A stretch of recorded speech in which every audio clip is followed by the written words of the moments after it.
Hello everybody, welcome back for another video. Hope you're all having a great day and that you're all doing well. To start things off, the trustee in charge of refunding users who lost money in the implosion of Mt. Gox has again extended the submission deadline for claims. In a statement released on the 28th of October, Nobuyaki Kobayashi said the high volume of problematic requests for money meant that a 5-month extension was inevitable. In a statement released on the 20th of October, says it's the exact same thing. Kobayashi confirmed the plan just one day before the current deadline arrived. How great. That, too, was a result of an extension which the trustee agreed to in April. A large amount of rehabilitation claims that the rehabilitant trustee fully or partially disapproved remains undetermined for being subject to claim assessment procedures and appeals against a decision on a petition for claim assessment. Sure, Kobayashi said, in light of the foregoing, the rehabilitation trustee filed a motion to seek an extension of the submission deadline of the rehabilitation plan at the Tokyo District Court, and on the 25th of October, the Tokyo District Court issued an order to extend the deadline for a rehabilitation plan to the 31st of March 2020. For those of you who have no idea what I'm talking about and may be relatively new to the cryptocurrency space, many moons ago, there was a cryptocurrency exchange known as Mt. Gox, MTGOX. It stands for, and I kid you not, Magic the Gathering online exchange. There was somebody who created a website for the card game Magic the Gathering, eventually at some point got into Bitcoin, changed the website completely from a card game into a Bitcoin storage trading platform. Once again, this is many years ago. Just shows you how ridiculous the cryptocurrency space was a long time ago. What ended up happening was, apparently, allegedly, according to the lawsuit and apparently according to whatever happened at that time, no one knows for certain, he apparently had all of the Bitcoin on, I think, one computer. And it was apparently several, there we go, 850,000 Bitcoin on one computer. Everything was lost. I think some coins were recuperated, found, whatever the case might actually be. I think he ended up going to court.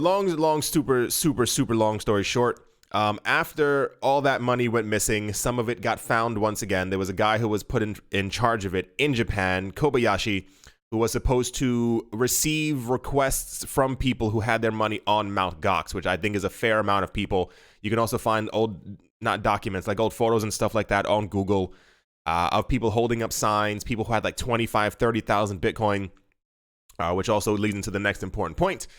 The point being that all that stuff that was lost, or a lot of it that was lost, has been found. And the last 2 years, 3 years, give or take, somewhere around there, this money was supposed to have been given back to the people who had lost it. Fair enough. Part of the problem is that it's taken years. So the guy who's in charge of it, I hope it's an actual team of people as opposed to just one person in Japan who's in charge of the rehabilitation claims of hundreds, if not over thousands, of different people who lost their money. It's a very weird thing for the cryptocurrency space. These people want their money back. They should have their money back. It's their money. But there's always a BUT. There's a light sliver of people who want these delays to continue. Why? If you've noticed before in the past, if you've been here for about a good 9 months at this point, when people who we call whales, very large holders of Bitcoin, sometimes move their Bitcoin from one wallet to another, the market can get a bit shaky. People wonder, who's moving that much Bitcoin at one time? Why is that one person moving 18,000 Bitcoin?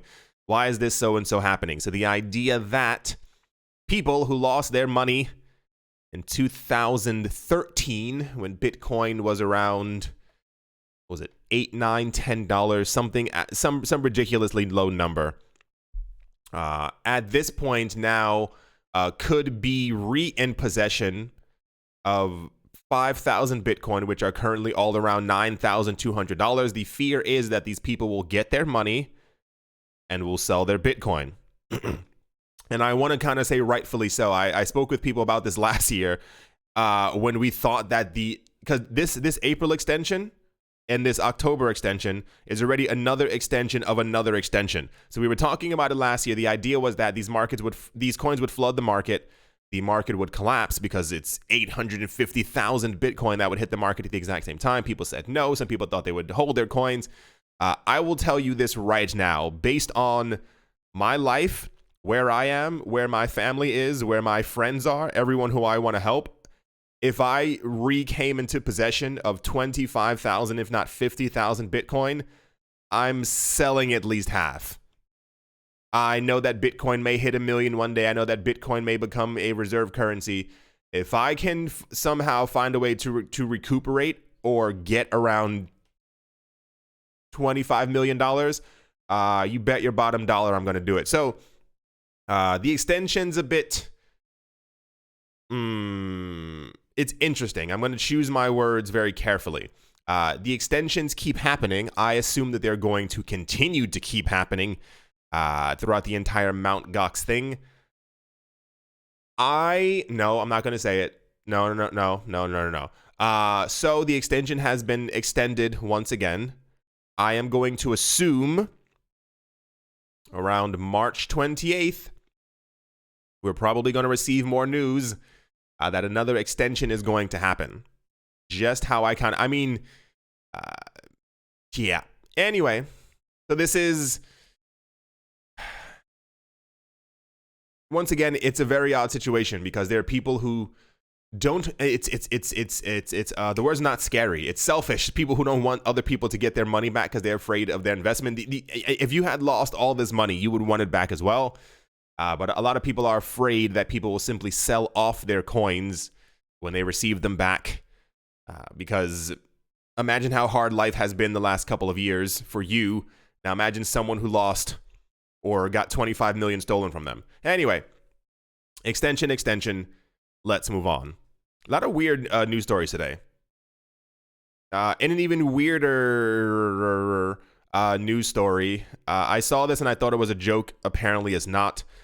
Justin Bieber gave his 121 million followers on Instagram a glimpse of Ripple, global digital payments platform that promises to speed up the movement of money around the world using XRP. In a new Instagram story, a Bieber avatar is featured running around the globe on foot in a mission to do good on the platform. Bieber apparently has a marathon race. He's running through cities, going through soccer fields, Hollywood sign. He's running around the world. Here's a little snippet of it. This is apparently what it looked like. I have not myself looked at it. I refuse to give him an extra view. I'm not going to even lie to you. But this is apparently a screenshot of whatever he was doing looked like.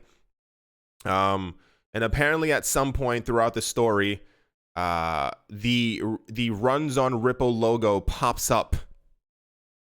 And everyone is now speculating that apparently Ripple might be working with Justin Bieber, or Justin Bieber might be using his platform to be fair as well. I don't know if you've paid attention. What was the other guy? Ashton Kutcher. I said Ashton Kutcher. Ashton Kutcher was another supporter of Ripple. There are a lot of like high-profile celebrities. I want to say Ellen. I don't know. Something happened on her show. Something happened somewhere. A lot of celebrities are very much into Ripple. I don't know if they're just supporters, fans, investors. Let the speculation run. But one, it's a little weird. I'm not gonna lie. There's also like a chart of XRP like potentially going up in price, what have you. I think it's just a weird way to go about it. There was a situation in 2017 when ICOs were all the craze, where a lot of celebrities were coming out in support of ICOs that they had never heard of. They were getting paid like 50, 60, 70, 80,000 just to have a post for an ICO. And all of these ICOs completely collapsed because a lot of the ICOs are scams. Anyway, yeah, so that happened. I don't even know how to completely put it into words.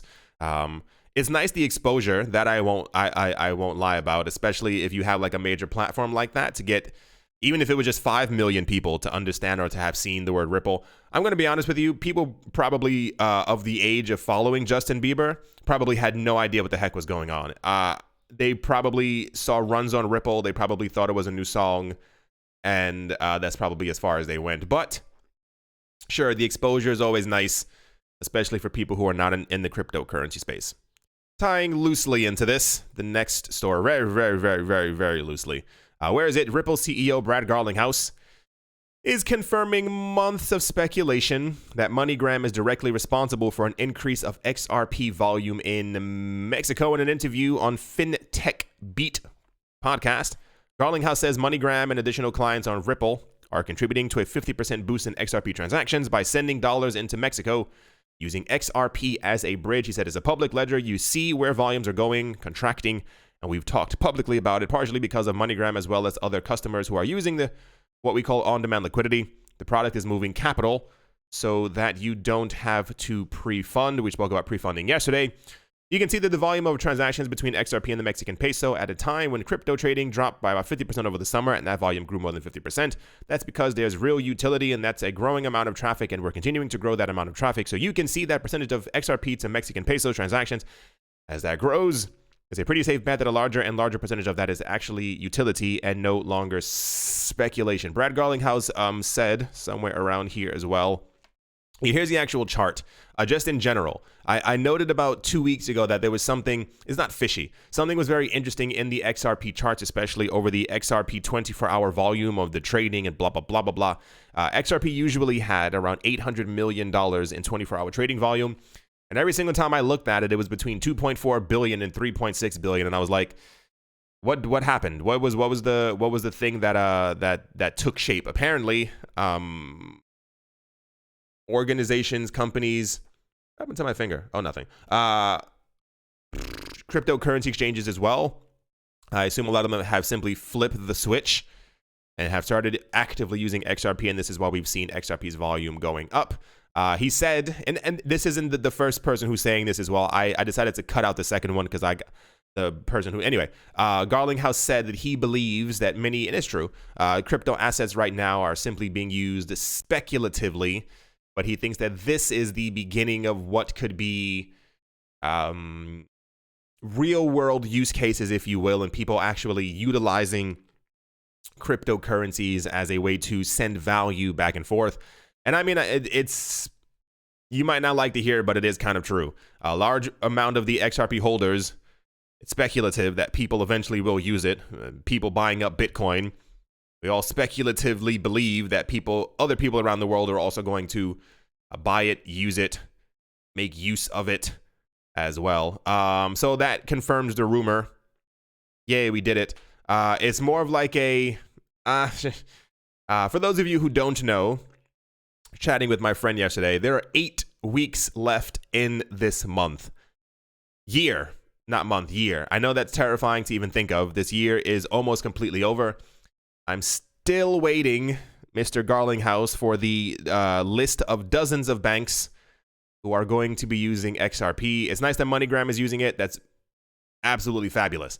It's more of a, where are the dozens of banks that you said would be using XRP by the end of 2019?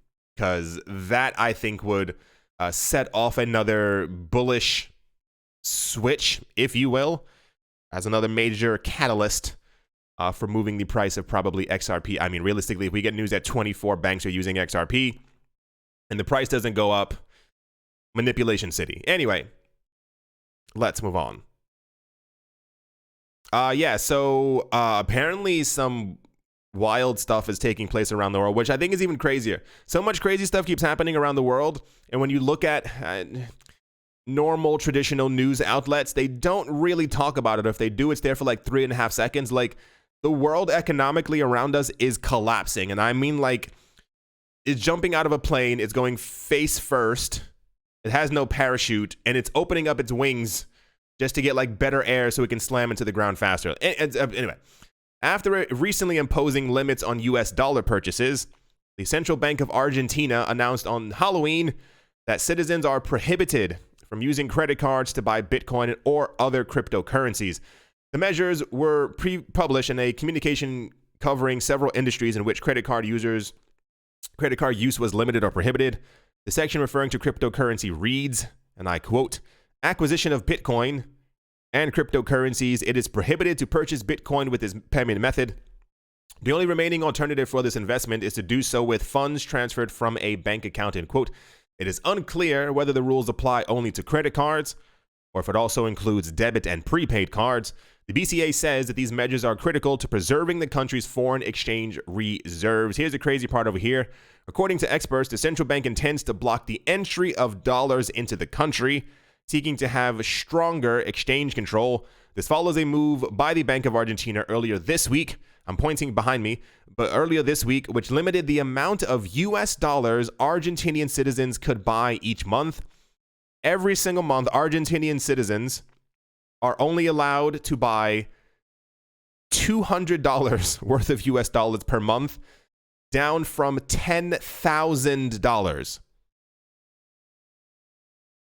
They lowered the maximum amount from $10,000 per month to $200. I was reading, I saw snippets of articles floating around that kept on mentioning, is this the time for Bitcoin in Argentina? Is Bitcoin going to see an explosion in South America? Over and over and over and over and over again. I guess now this seems to make a lot of sense as to exactly what's going on. I wonder, deep within myself, why governments and banks continue to think that they can do things like this. It's a very weird. You can't tell people that they can't have their money. Remember the situation that happened a couple of years ago in India where the bank overnight got rid of the largest denomination of bills, and they said they were doing it to stop money laundering within the country. But then we found out also, if you've read actual normal accounts of people within the country, why they were using the largest bills is because, first of all, the bill in comparison to the US dollar or the euro was not worth a lot. So they needed this amount of money to be able to properly transact, as opposed to using 300 or 400 bills during one transaction, handing it over to one other person. So they decided to use the larger bills. What ended up happening was that people within India had to go to the bank the very next day to hand in those big bills to only get smaller bills. And people, I don't understand why people think that imposing these things is correct. I need mentally to see that people within these countries, citizens, understand what I don't even care if it's not even Bitcoin. It could be XRP, it could be Ether, it could be Litecoin. For all I care, that they realize that there are decentralized currencies out there that they can also lean on, rely on, buy, benefit from, as opposed to, you can't tell people what to do with their money. I know governments can technically, but it's so wrong, and it always leads to some type of huge backlash. And this is why there's another 2 countries over the last week and a half that are also going through some type of like mini revolution. I forgot where they are in the world, but it's like, you can't keep doing stuff like this. This is why people are moving towards cryptocurrencies, why Bitcoin is such a huge thing. Like if the world was in complete harmony, I would say Bitcoin has absolutely no use case. Why would people even think, we can just use another it's so. Before I go any further, the point is, Bitcoin and cryptocurrency purchases with credit cards are now barred within Argentina. And people it's the same exact thing with Venezuela. People are once again being told what to do, what they can't do, and then being told that it's for their own good. Like, imagine if a country actually had the family jewels to simply just say, we can't do it. We need help. Can someone help us? Instead of restricting everything and harming your citizens by just simply saying, we're looking into cryptocurrencies as an option, and telling, you don't have to, you can print out a newspaper and have it mailed to every single person in the country first, so that they get the news before anyone else on the internet does, and let them know.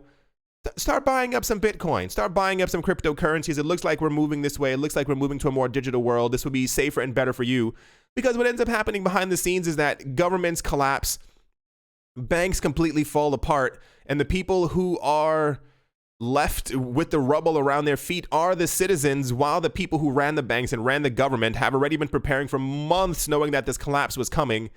it's very sad, and this stuff like this just shouldn't be happening around the world. Anyway, I got way off topic from the credit card thing.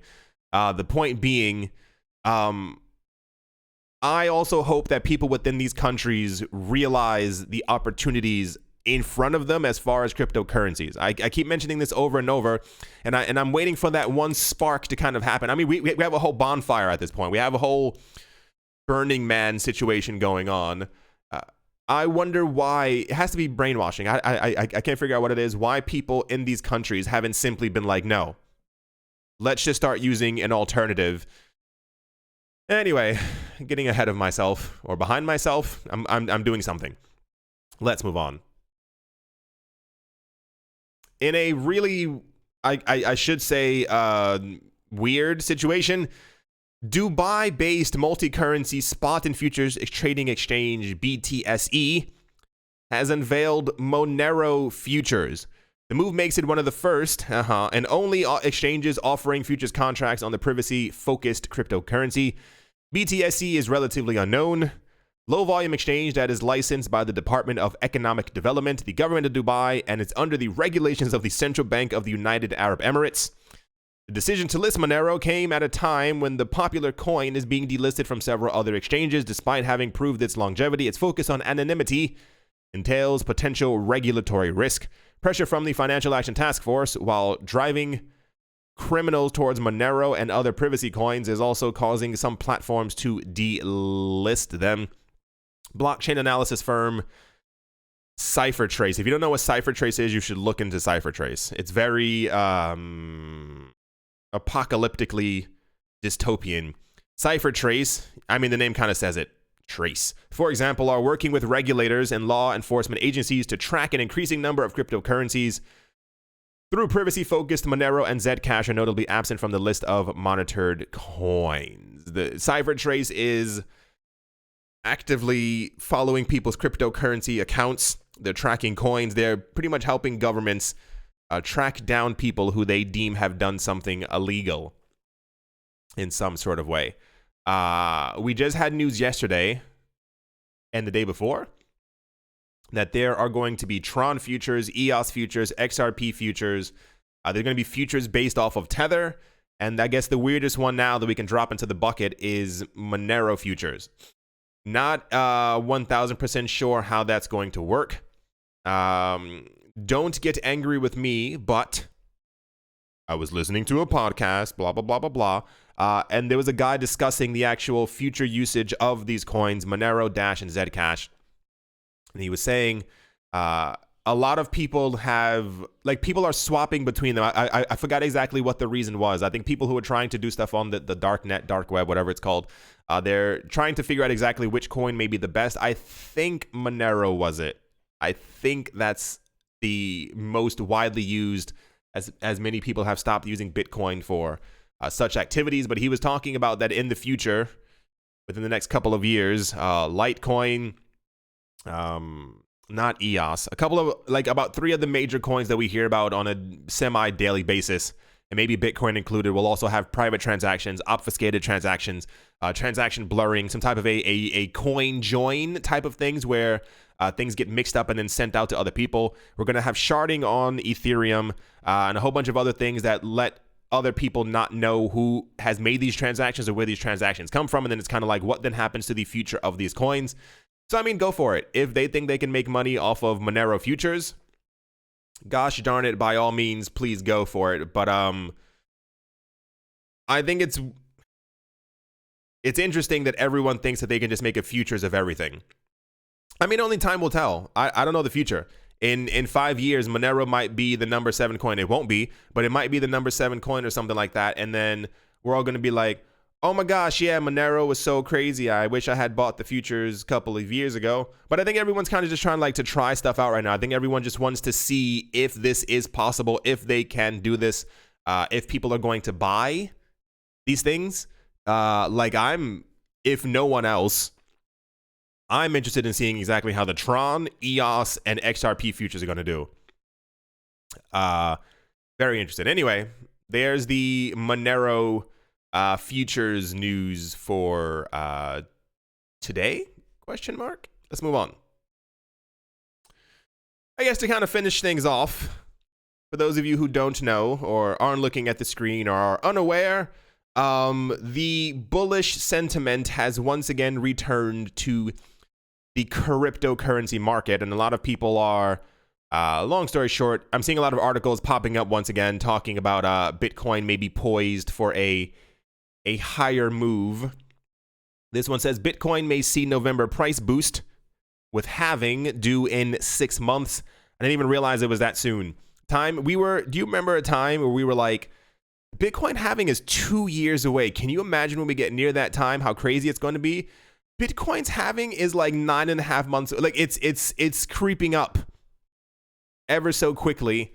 And people are thinking, as Bitcoin has held or maintained over the $9,000 region for the last couple of days, that this could be a bullish indication, especially as we were at $9,001. Now we're at 9,200, give or take. The calls are happening once again. Crypto analyst calls 991% Bitcoin boom conservative. He's talking about the movements of Bitcoin over the next year or so after the halving. He said anywhere from $50,000 to $100,000 is a conservative number for where he sees Bitcoin going.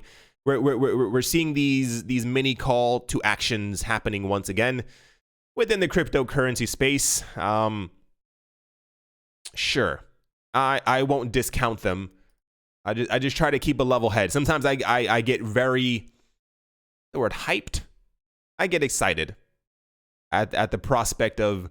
I was talking, oh my gosh, if you could hear the conversations I have with my friends sometimes. We were talking about the prospect of where Bitcoin could be after the next 2 halvings, and just even talking about the year 2020, and then going on to say like we're only realistically 10 years away from 2030. Like that's even more mind-boggling if you kind of think about it. Like I remember Y2K, and now we are farther away from Y2K than we are to 2030. The point being, where Bitcoin's price could be, where the world could be, how we could be economically. And it's always very exciting to kind of, I guess, even go over these things. Anyway, we're seeing these calls once again. I give it by the mid-ist of November. If prices haven't really skyrocketed, I say that, whatever, end of November, somewhere around there. If prices haven't really skyrocketed or gone over or near 20,000, I would just say it's another lull year, if you will.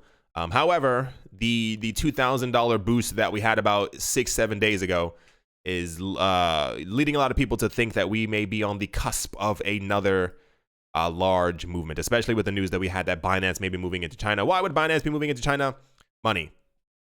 Money's the answer. As always, a very special thank you to my Patreon supporters.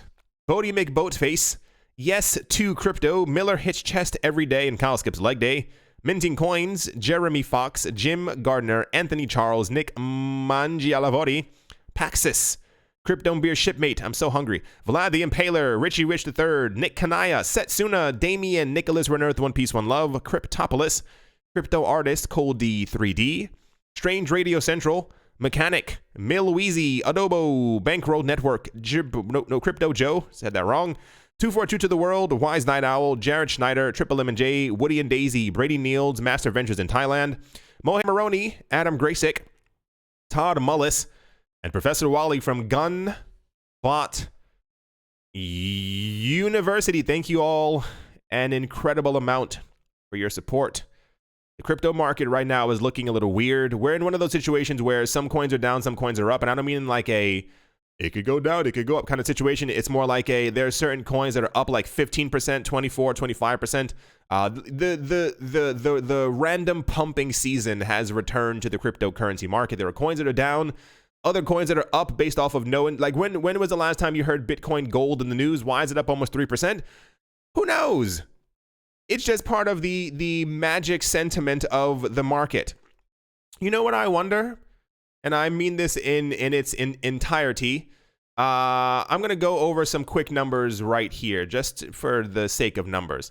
We got 8.9 million, 7.5, 1 million, 140, what? 146 million, 8 million, 732,000, 87 million, 7 million, 99 million, 232 million. Imagine a world where people took those trading volumes and simply put their money into Bitcoin. I know it seems radical. I wonder how much longer the altcoin bonanza extravaganza is going to continue in the cryptocurrency market. Imagine a situation where you can buy stock in Amazon, Apple, Google, Microsoft, Netflix, potentially Tesla, maybe some BMWs floating around, Louis Vuitton. And someone is like, hey, my nail clipper also has stock. You see that used piece of paper over there? That also has stock. Do you want to buy some? I wonder how much longer people will... I don't understand the mindset anymore. Maybe I've just simply come too far in my not old age where I just don't understand the... Can someone explain to me? And I maybe it's, I just woke up. Maybe my mind's completely like really fuzzy. Why do people continue putting their... And this is just my opinion. This is how I feel personally at this moment. Why ZB coin? Why Bytem? Why Centrality? Why ABBC coin? Why Bitcoin Gold? Why anything else except for Bitcoin, Ether, XRP, Litecoin, and maybe a sprinkle, a light dash of some of the other top 10 or top 15 coins?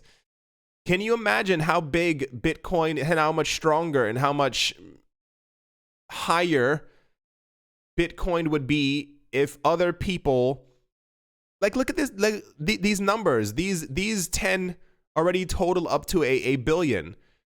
No one, my opinion, no one's going to be using these coins in 4 years. No one's going to be, you're not going to walk into a store buying anything in Nano. I don't get it. I assume it has to do with the whole, someone was discussing like penny stocks with me, and penny stocks within the cryptocurrency space, i.e. stocks that aren't, or crypto, that are still in cents. 6 cents, 11 cents, 13 cents, 96 cents, even $1.54. Somewhere around there as a potentially high gainer. What then happens? Remember all the other ICO coins that we had that we don't have anymore, that are completely gone and people lost all their money? Why? Imagine, look at this, look at some of these numbers. There's no real, what's the word? There are no real developers on Dogecoin anymore, and it still has a market cap of $316 million. There are certain countries in the world that's like just skimming around where their global monthly, yearly GDP, like the money that they have to spend during a year is. Imagine if all of Dogecoin just simply went into Bitcoin. Like, imagine being one of the early adopters of Bitcoin. You're like, I'm gonna, whatever. It's so odd. You understand what I'm saying? Like, imagine a situation where the world came together and they were like, oh, we should only be buying Bitcoin. We should only be buying so-and-so. And all of this money that is going to go nowhere over the next couple of years went into something that's being hoarded and bought by and accumulated by countries, potentially kings somewhere, and some of the richest investors in the entire world. I don't get it. I think I have a very narrow focus of where crypto's going to go. And I just don't see a lot of chain token. It's I guess to each his own is what I'll say. We'll have this discussion once again in 2024. That sounds like a great time. During the next Bitcoin halving, we'll have a discussion as to who's holding those coins still, and if those coins are still around. I see a very interesting future for people who aren't accumulating what they should be accumulating. But I mean, you can lead a horse to water, right? I hope you all enjoyed. I hope you all are having a great day, great morning, great afternoon, great evening, wherever you are, wherever you might be. I do hope it's absolutely fantastic. Hope you all enjoy your weekend. Hope it's a great, wonderful weekend. Hope it's not too cold or too hot, question mark, based off of where you are. Thank you all once again for watching and listening. I'm going to have breakfast. I'm so hungry, it hurts. Thank you all once again for watching and or listening, and I will definitely be talking to you all soon. See you.